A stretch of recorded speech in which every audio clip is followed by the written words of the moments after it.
Buenos días, compañeros y maestros. Nosotras les vamos a exponer acerca del arbovirus, o mejor conocido como dengue. Mi equipo está conformado por Anel Camacho Dorantes, Alejandra Belén Gallardo Lucio, Lucía Michelle Miñón Plata, Brenda Yoncian Padilla Sánchez, Carla Itzel Rivera González y yo su servidora, Naidelin Delgado Martínez. El dengue es una enfermedad febril aguda que se caracteriza por un intenso dolor muscular y articular, exantema, malestar general y linfoadenopatías. Se da principalmente en los climas tropicales y subtropicales del Caribe, como son América Central, América del Sur, Asia y África. El virus del dengue pertenece a la familia Flaviviridae, que agrupa a virus con genoma de ARN monocatenario, con una envoltura lipídica y un diámetro aproximado de 50 nanómetros. Se conocen 4 serotipos de dengue: DEN 1, DEN 2, DEN 3 y DEN 4. No hay una protección cruzada entre los serotipos, de modo que las personas pueden tener dengue después de haber sido infectadas con un virus de otro serotipo. Si una persona tiene una infección con un segundo serotipo, sitúa a la persona en una situación de riesgo y tiende a desarrollar la fiebre de dengue hemorrágica. Ahora vamos a hablar acerca de las características del agente patógeno. El agente etiológico del dengue es un virus del género Flavivirus, de la familia Flaviviridae, que posee una cadena de ARN sencilla, de sentido positivo, y está envuelto con un genoma de aproximadamente 11 kilobases, que posee una gran variabilidad. Su periodo de incubación va de los 3 a 14 días. El dengue se transmite principalmente por la picadura de la hembra de un mosquito hematófago, que se alimenta principalmente de sangre. Es conocido popularmente como zancudo patas blancas y cuyo nombre científico es Aedes aegypti y Albopictus. Ambos son pertenecientes a la familia Culicidae. La partícula viral del dengue es de forma esférica y mide aproximadamente entre 40 y 60 nanómetros de diámetro. Tiene una envoltura formada de proteínas, principalmente proteína E y proteína M, que cubre completamente la superficie del virus. La proteína no estructural NS1 del virus se secreta en la sangre durante la infección por dengue. Esta es detectable en la segunda fase aguda por las infecciones del dengue. En cuanto a la epidemiología, los virus del dengue se distribuyen por todo el mundo, en las regiones tropicales. La mayoría de las regiones subtropicales y tropicales del mundo es donde existen los vectores Aedes, que son áreas endémicas. En los últimos 20 años, el dengue epidémico se ha convertido en un problema en las Américas. Para el 2008, el dengue fue la enfermedad viral transmitida por mosquitos más importante que afecta a los seres humanos. En las comunidades urbanas, las epidemias de dengue son explosivas e involucran a una gran porción de la población. A menudo comienzan durante la temporada de lluvias, cuando el mosquito vector A. aegypti es abundante. Este mosquito se produce principalmente en climas tropicales o semitropicales, en receptáculos de retención de agua o en plantas cercanas a viviendas humanas. Y cabe destacar que el dengue endémico del Caribe y de México es una gran amenaza constante, en especial para los Estados Unidos. Como se ha mencionado anteriormente, el dengue es una de las enfermedades reemergentes más importantes del mundo actual, ya que origina entre 50 y 100 millones de casos anuales en más de 100 países. En la mayoría de estos se manifiesta con un cuadro gripal o febril indiferenciado, y en más de 50.000 pacientes como un dengue hemorrágico. Causa alrededor de 24.000 defunciones al año, donde gran parte de esta población es en niños. En el informe de la Organización Panamericana de la Salud de la Semana Epidemiológica 45 del 2015 sobre casos de dengue y dengue grave descritos, se aprecia a México en un tercer lugar, con 196.601 casos, justo después de Colombia y Brasil. En la región norteamericana y centroamericana, México es el país con más casos informados, seguidos de El Salvador y Honduras. Acerca de los casos del dengue grave, la Organización Panamericana de la Salud señala a México con un mayor número de casos en América, probablemente por ser uno de los pocos países con 4 serotipos del virus de dengue, además de países como Guatemala, Nicaragua, Colombia, Venezuela, Brasil, Perú y Argentina. Entre la Semana Epidemiológica 1 y 52 del 2019, en la región de las Américas se notificaron 3.139.335 casos de dengue, donde se incluían 1.538 defunciones. Pasando a la patogenia, las hembras de Aedes adquieren el virus al picar a un hospedero vertebrado virémico. El virus infecta las células epiteliales del intestino medio del mosquito, se disemina hacia la circulación e infecta las glándulas salivales. En este sitio se establece una infección persistente con replicación importante en estas células. Tras picar al hospedero, la hembra del mosquito regurgita saliva llena de virus a la sangre de la víctima. El virus circula libre por el plasma y entra en contacto con células susceptibles, tales como células endoteliales, macrófagos, monocitos y otras células del sistema fagocítico mononuclear. El sistema inmunológico innato es la primera línea de defensa en contra de virus del dengue, y la infección desencadena la expresión de una amplia gama de citocinas y quimiosinas proinflamatorias, también antiinflamatorias. En esta imagen se puede observar la estructura molecular del virus del dengue. En la infección por dengue se reconocen 4 fases. La primera es la fase de incubación, que dura de 3 a 10 días. La segunda es la fase febril, que se mantiene de 2 a 7 días. La tercera es la fase crítica, fuga plasmática. Se presenta entre el tercer y séptimo día de inicio de la fiebre. Y la cuarta es la fase de recuperación, reabsorción de líquidos, que ocurre entre el séptimo y 10º día. La mayoría de los enfermos desarrolla la forma leve o fiebre por dengue y algunos la forma hemorrágica, que puede llevar a la muerte cuando se acompaña del síndrome de choque por dengue. Se ha documentado que con mayor frecuencia los individuos que sufren las formas graves han tenido una infección anterior por un serotipo diferente del virus. Esto se debe a que los anticuerpos de la infección primaria se unen al virus de la infección secundaria y forman un complejo que es fagocitado por los macrófagos, situación que ocasiona que más células resulten infectadas y se liberen mayores cantidades de citocinas y mediadores químicos, los cuales incrementan la permeabilidad vascular. Además, se ha comprobado que las infecciones secundarias suprimen la inmunidad innata antivirus del dengue, como los radicales de óxido nítrico, al bloquear la transcripción del factor de transcripción del gen de óxido nítrico sintasa inducible, el factor regulador de interferón 1 y bloquear la activación de transductor de señal y el activador de la transcripción 1. También se suprime significativamente la activación de la interleucina 12 y el interferón gamma, lo que aumenta la carga viral. En cambio, en la infección primaria por virus del dengue, la replicación del virus en los monocitos o macrófagos está limitada debido a una actividad intracelular efectiva antivirus del dengue, lo que causa en una baja carga viral. No obstante, casos graves también ocurren por infección primaria, lo que depende principalmente del serotipo. El riesgo de dengue hemorrágico es mayor en caso del serotipo DEN2, seguido de DEN3, DEN4 y DEN1.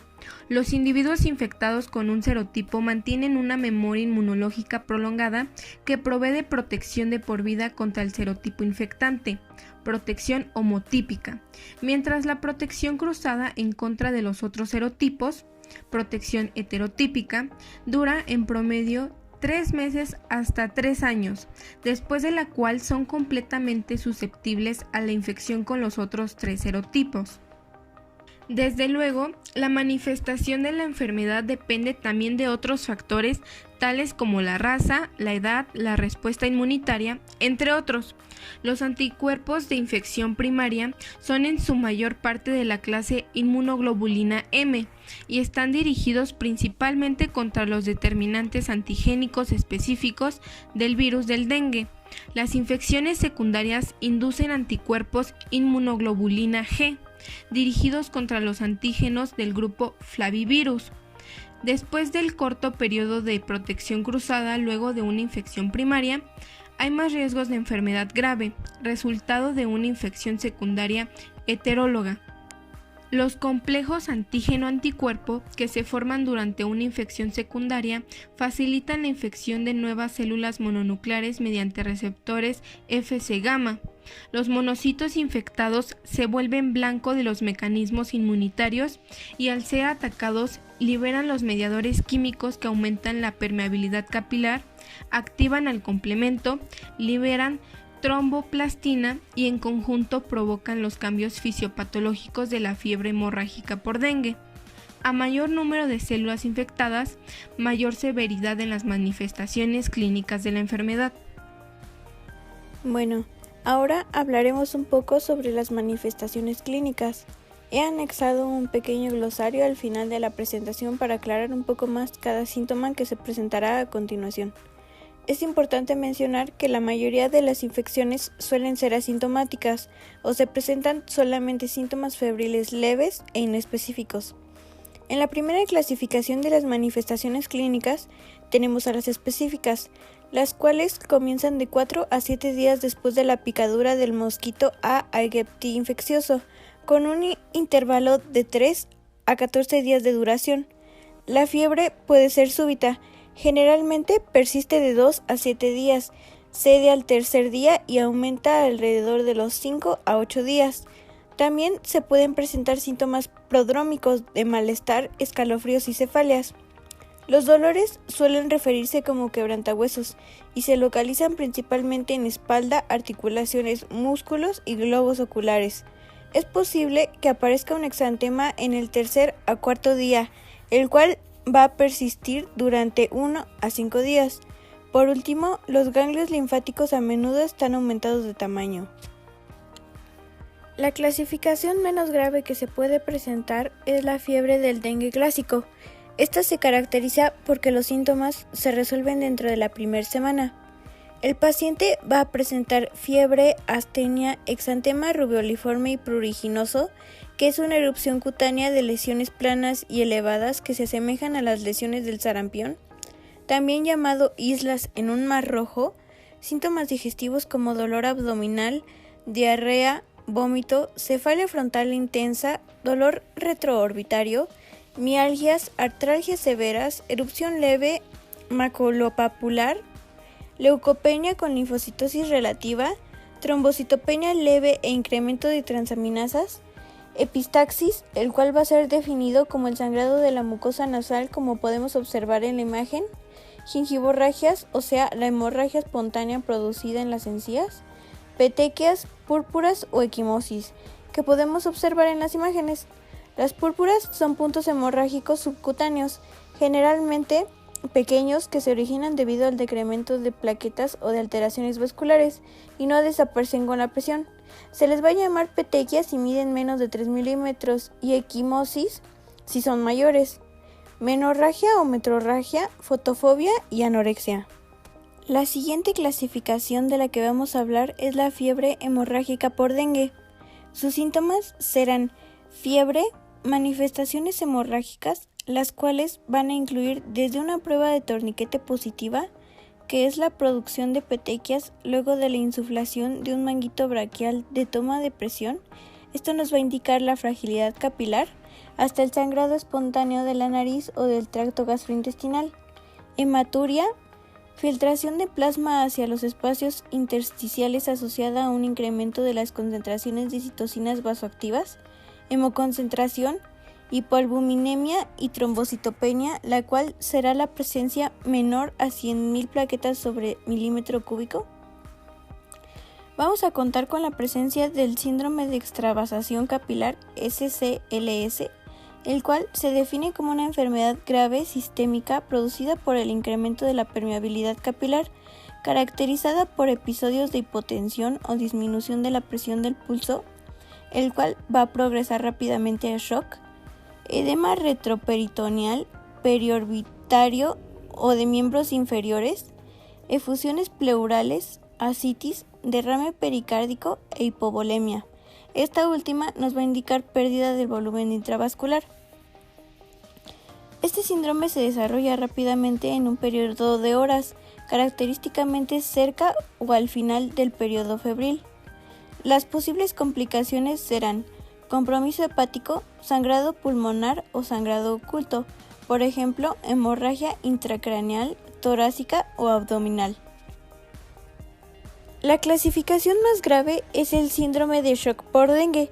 Este generalmente solo dura algunas horas, más de 12 o 24 horas y excepcionalmente más de 48 horas, y se manifiesta cuando ya no hay viremia. El paciente va a presentar signos de falla circulatoria, por ejemplo, el acortamiento de la tensión arterial sistólica menor a 60 milímetros de mercurio o la caída mayor al 30% de la tensión arterial basal.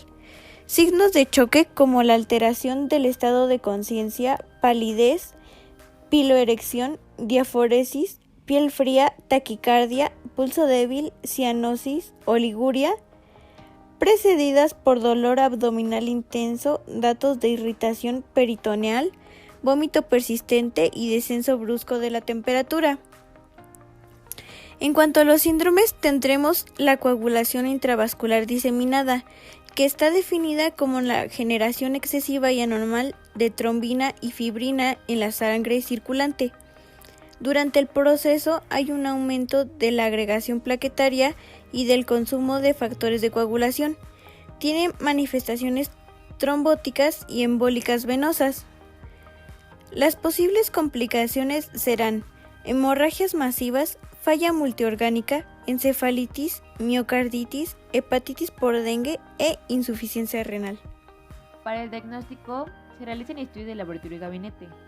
En los pacientes con fiebre, en los que se considere la posibilidad de dengue como diagnóstico, los estudios de laboratorio deben incluir biometría hemática completa inicial, ya que el hematocrito determinado en la fase febril temprana representa el valor basal del paciente. Un descenso en la cuenta de leucocitos hace muy probable el diagnóstico de dengue. Una disminución rápida en el reencuentro de plaquetas concurrente con un hematocrito que aumenta en relación con el basal es sugestiva de progresión a la fase crítica de fuga plasmática. En casos con manifestaciones inusuales de dengue, alguna prueba confirmatoria. No se considera indispensable para el manejo agudo de la generalidad de los pacientes. Pueden considerarse estudios adicionales si están indicados y se encuentran disponibles, como pruebas de funcionamiento hepático, glucemia, electrolitos séricos, urea y creatinina séricos, bicarbonato o lactatos séricos, enzimas cardíacas, electrocardiograma y densidad urinaria. Ante la detección de un caso sospechoso o confirmado, la unidad tratante deberá notificar en forma inmediata ante las autoridades sanitarias competentes. Para el diagnóstico confirmatorio de dengue, se requiere la detección del antígeno NS1 en suero del primero al quinto día, o la determinación positiva de anticuerpos IgM del sexto al día 35 e IgC solo si la IgM resulta negativa. El aislamiento viral puede hacerse en el suero, en líquido cefalorraquídeo, biopsia hepática o reacción de polimerasa PCR positiva. La muestra de suero deberá tomarse en el primer contacto del paciente con los servicios de salud y el laboratorio. Esto de acuerdo con los lineamientos vigentes del INDRE y será de 2 a 3 mililitros, sin hemólisis ni lipemia, y se mantendrá en red de frío hasta su envío al laboratorio. Les hablaré un poco más acerca de esto. El diagnóstico etiológico de las infecciones por virus dengue se realiza por técnicas directas e indirectas. La muestra de elección es el suero, y la correcta aplicación de las técnicas disponibles requiere que el laboratorista conozca los días de evolución desde que el paciente inició la presentación de los síntomas.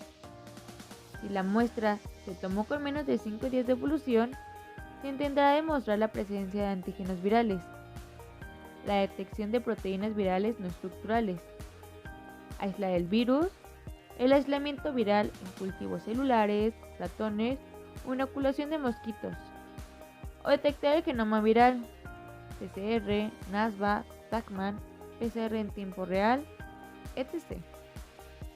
La inoculación de mosquitos constituye el sistema más sensible, ya que se trata de los vectores naturales, pero su uso se queda limitado a aquellos lugares que disponen de sectario. Recientemente han comenzado a estar disponibles reactivos comerciales que permiten detectar la proteína no estructural NS1, constituyendo una herramienta hasta el momento en fase de evaluación, pero con gran potencial. Se trata de una glicoproteína que participará en la replicación viral, que es secretada en el suero de personas infectadas con dengue en el periodo agudo de la enfermedad, detectándose inclusive en presencia de anticuerpos IgM, tanto en infecciones primarias como secundarias. Y esta técnica posee la limitación que no discrimina serotipo, pero permitirá el procesamiento de un gran número de muestras tempranas en laboratorios de menor complejidad técnica y en un corto tiempo, agilizando la respuesta laboratorial, sobre todo en situaciones de brote. Las partículas virales son neutralizadas a medida que comienzan a aparecer los anticuerpos específicos, y el diagnóstico se realiza clásicamente mediante técnicas serológicas en muestras que posean 5 o más días de evolución. Se pueden distinguir en dos patrones de respuesta sérica a la infección aguda por dengue, primaria y secundaria. La respuesta primaria se detecta en individuos que no son inmunes a los flavivirus. Por otro lado, la respuesta secundaria se observa en personas que sufrieron una infección previa por dengue u otros flavivirus y se caracteriza por un aumento rápido y en general un predominio de los niveles de IgG sobre los de IgM. Regresando a esta imagen, hacia el quinto día de la enfermedad, el 80% de los casos, tanto primarios como secundarios, tienen niveles de IgM detectables que perdurarán hasta los 60-90 días. Por lo tanto, la detección de estos anticuerpos es una herramienta fundamental para la vigilancia del dengue. La confirmación del diagnóstico se realiza mediante el estudio de un par serológico en periodo agudo convaleciente por técnicas de ELISA, IgG, inhibición de la hemoaglutinización y la neutralización en cultivos celulares. La demostración de una cuadruplicación en el título de anticuerpos indicará la existencia de un proceso agudo. La técnica de neutralización es la más específica y en general es la empleada para minimizar las reacciones heterológicas que se presentan en las demás técnicas serológicas. El serotipo de virus dengue solo puede identificarse con certeza en los aislamientos virales mediante inmunofluorescencia con anticuerpos monoclonales específicos de cada serotipo, por técnicas moleculares o por neutralización en cultivos celulares en algunos pacientes con patrones serológicos de respuesta primaria. Actualmente existen en el mercado una variedad de técnicas comerciales con diferentes formatos y principios. El empleo de estos reactivos requiere que se compruebe previamente que poseen sensibilidad y especificidad adecuadas, realizando controles de calidad en cada uno de los lotes de reactivos que se incorporan.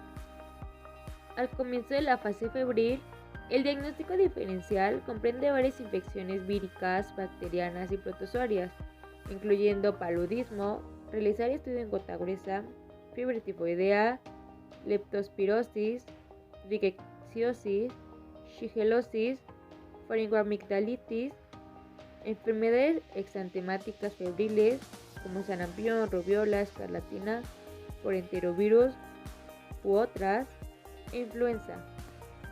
Otras entidades de importancia regional para el diagnóstico diferencial son abdomen agudo, por ejemplo, apendicitis aguda, sepsis bacteriana, brucelosis, enfermedad meningocócica, meningoencefalitis, hepatitis infecciosa, leucemia aguda, discrasia sanguínea, fiebre amarilla, tifo epidémico y tifo endémico, ehrlichiosis, infección por hantavirus, inmunonucleosis infecciosa. Tratamiento. El tratamiento es sintomático y de soporte, que incluye el reposo y el uso de acetaminofeno o paracetamol para el alivio de la fiebre y el dolor, y no se recomienda el uso de antiinflamatorios no esteroideos debido al riesgo de sangrado, ni de aspirina por el riesgo a desarrollar síndrome de Rey en niños menores de 12 años de edad. Para decidir el nivel de atención de la unidad donde se proporcionará el manejo inmediato del paciente con dengue, se recomienda clasificar a los pacientes en 3 grupos, A, B y C. De acuerdo a la tabla del enfoque por pasos para el manejo del dengue, en el paso 3 en el manejo, se toman en cuenta 2 aspectos. El primero es la notificación de la enfermedad y el segundo es la decisión sobre el manejo según las manifestaciones clínicas y otras circunstancias donde los pacientes pueden ser enviados a casa, que es el grupo A, ser remitidos para el manejo hospitalario, que es el grupo B, y requerir tratamiento de emergencia y remisión urgente, que es el grupo C. Tratamiento. Tratamiento de dengue no grave. Se recomienda educar al paciente para que no se automedique, iniciar la hidratación oral con vida suero oral, iniciar el control térmico con medios físicos, en caso de ser necesario administrar paracetamol, no emplear ácido acetil salicílico, metamizol ni antiinflamatorios no esteroideos, evitar la administración intramuscular de medicamentos y evitar el uso de esteroides, inmunoglobulinas y antivirales. En cuanto al tratamiento de dengue grave, se toman en cuenta los signos de alarma y ciertas condiciones sociales que pueden obstaculizar o impedir una atención ambulatoria oportuna y adecuada, que pueden estar presentes en el dengue no grave, que modifican la asignación de nivel de atención.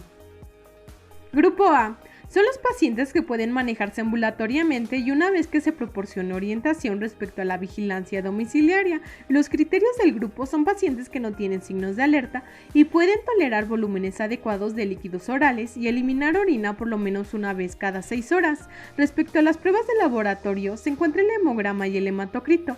En cuanto al tratamiento, se toma en consideración el reposo adecuado en cama, consumo adecuado de líquidos y el paracetamol con 4 gramos máximo por día en adultos y según corresponda en niños. Los pacientes con un hematocrito estable pueden ser enviados a casa, si bien se debe tener un control respecto a la revisión diaria para conocer la evolución de la enfermedad, para tomar en cuenta la disminución de la fiebre y los signos de alerta hasta estar fuera del periodo crítico. También una recomendación para el regreso inmediato al hospital si se presenta cualquiera de los signos de alerta y la recomendación por escrito para el manejo del dengue del paciente. Grupo B. Son los pacientes que deben referirse a un hospital para su manejo en urgencias intrahospitalatario y sus criterios de grupo son las condiciones coexistentes tales como el embarazo, infancia, vejez, diabetes mellitus e insuficiencia renal y las circunstancias sociales como vivir solo y vivir lejos de un hospital. Respecto a las pruebas de laboratorio se encuentra el hemograma y el hematocrito. En cuanto al tratamiento, se debe de promover los líquidos orales y si no se toleran, iniciar una terapia de líquidos intravenosos con solución salina al 0.9% o lactato de Ringer a la tasa de mantenimiento. Si bien se debe tener un control de la curva de temperatura, el volumen de ingestión y pérdida de líquidos, la producción de orina, los signos de alerta y el hematocrito, número de leucocitos y plaquetas.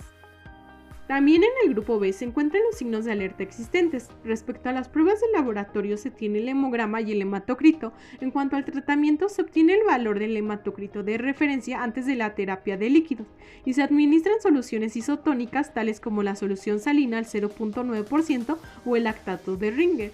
También se debe de evaluar nuevamente el estado clínico y repetir el hematocrito y revisar las tasas de infusión de líquidos, si bien se debe tener un control de los signos vitales y perfusión periférica cada 1 a 4 horas hasta que el paciente salga de la fase crítica, producción de orina cada 4 a 6 horas, hematocrito antes y después del reemplazo de líquidos, luego cada 6 a 12 horas, el de la glucemia y de otras funciones de órganos como las pruebas de función renal y hepáticas y el perfil de coagulación según se esté indicado. Grupo C. Son pacientes que requieren un manejo urgente en la unidad de primer contacto y debe procederse a una referencia urgente inmediata a un hospital, preferiblemente que cuente con el recurso de unidad de cuidados intensivos. En los criterios de grupo, son pacientes con cualquiera de las siguientes características: extravasación grave de plasma con choque o acumulación de líquidos con insuficiencia respiratoria, sangrado masivo y deterioro grave de los órganos. En el tratamiento del choque compensado, se comienza la resucitación con líquidos intravenosos con soluciones isotónicas de cristaloides a 5 a 10 ml por kilogramo por hora. y se debe volver a evaluar la condición del paciente. En el tratamiento del choque con hipotensión, se inicia la reanimación con líquidos intravenosos, con solución de cristaloides o coloides a 20 ml por kilo, con un bolo en 15 minutos. En el tratamiento de las complicaciones hemorrágicas, se debe administrar de 5 a 10 ml por kilo de glóbulos rojos frescos empacados o de 10 a 20 ml por kilo de sangre completa fresca. En cuanto a la prevención, es importante tomar el control sobre ciertas acciones para reducir el contagio del dengue. Entre las medidas que se pueden tomar se encuentra la eliminación de los lugares de reproducción de mosquitos, el uso de ciertos insecticidas, mantener las puertas y ventanas protegidas para reducir la exposición de los vectores, además de la vacuna que se promovió a partir del 2015. En cuanto a la vacuna contra el dengue CYD-TDV, esta tiene una eficacia de 64.7% para prevenir el dengue, de un 80.3% para prevenir hospitalización por dengue y de un 95.5% para prevenir casos de dengue grave. Esta ha sido aprobada recientemente en México para su comercialización, ya que se ha comprobado que puede prevenir más de 8.000 hospitalizaciones y 104 muertes anuales. Dicha autorización se le otorgó por primera vez en diciembre del 2015 en México, para ser utilizada especialmente en personas entre los 9 y los 45 años de edad, que viven en unas zonas endémicas. Se trata de una vacuna recombinante tetravalente con virus vivos desarrollada por Sanofi Pasteur, que se administra con una pauta de 3 dosis en intervalos de 6 meses de tiempo.